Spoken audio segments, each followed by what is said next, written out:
এ পর্যায়ে নতুন মন্ত্রিসভার খুঁটিনাটি তথ্য জানাবো। আপনারা জানেন যে এর মধ্যে নতুন মন্ত্রিসভা গঠিত হয়েছে এবং কারা মন্ত্রী হয়েছেন, প্রতিমন্ত্রী হয়েছেন সেটিও আমরা জানি। আমরা একটু দেখে আসতে চাই এখন পর্যন্ত কারা কোন দপ্তর পেলেন। আমরা দেখতে পাচ্ছি মির্জা ফখরুল ইসলাম আলমগীর, বিএনপি মহাসচিব, তিনি মূলত স্থানীয় সরকার, পল্লী উন্নয়ন এবং সমবায় মন্ত্রণালয়টি পেয়েছেন। 90-এর দশকের শুরুতে বিএনপিতে যোগ দিয়েছেন তিনি।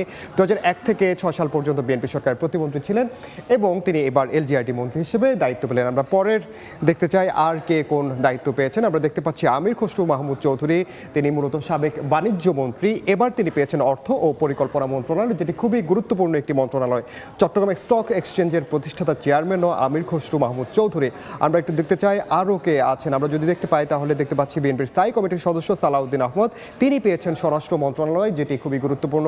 দেশের আইন শৃঙ্খলা পরিস্থিতির যে পরিস্থিতি, এই অবস্থায় দায়িত্ব নিয়েছেন সালাউদ্দিন আহমদ এবং তিনি, আপনারা জানেন যে 1991 সালে প্রয়াত বেগম খালেদা জিয়ার এপিএস হিসেবে দায়িত্ব পালন করেছেন। আমরা দেখতে চাই আর কে কে দায়িত্ব পেয়েছেন এই মন্ত্রিসভায়। আমরা দেখতে পাচ্ছি আরিফুল হক চৌধুরী, তিনি পেয়েছেন শ্রম ও কর্মসংস্থান, প্রবাসী কল্যাণ ও বৈদেশিক কর্মসংস্থান মন্ত্রণালয়, শ্রম ও বিএনপির চেয়ারপারসনের উপদেষ্টা কাউন্সিলের সদস্য আরিফুল হক চৌধুরী এবং সেই সঙ্গে 2003 সাল থেকে সিটি কর্পোরেশন কমিশনার ছিলেন। এরপর আবার 13 থেকে 23 সাল পর্যন্ত তিনি মেয়রের দায়িত্ব পালন করেছেন। দেখতে পাচ্ছি জহিরুদ্দিন স্বপন, তিনি তথ্য সম্প্রচার মন্ত্রণালয়ের দায়িত্ব পেয়েছেন। রাজনীতিবিদ, কলামিস্ট, বিএনপির কেন্দ্রীয় কমিটির তথ্য ও গবেষণা বিষয়ক সম্পাদক, বিএনপি মিডিয়া সেলের অন্যতম গুরুত্বপূর্ণ সদস্য জহিরুদ্দিন স্বপন। আমরা আরও একজন দেখতে চাই কি দায়িত্ব পেয়েছেন। দেখতে পাচ্ছি শহীদুদ্দিন চৌধুরী অ্যানি, তিনি পেয়েছেন পানি সম্পদ মন্ত্রণালয়ের দায়িত্ব, বিএনপির যুগ্ম মহাসচিব। এর আগে তিনি প্রচার সম্পাদকের দায়িত্ব পালন করেছেন।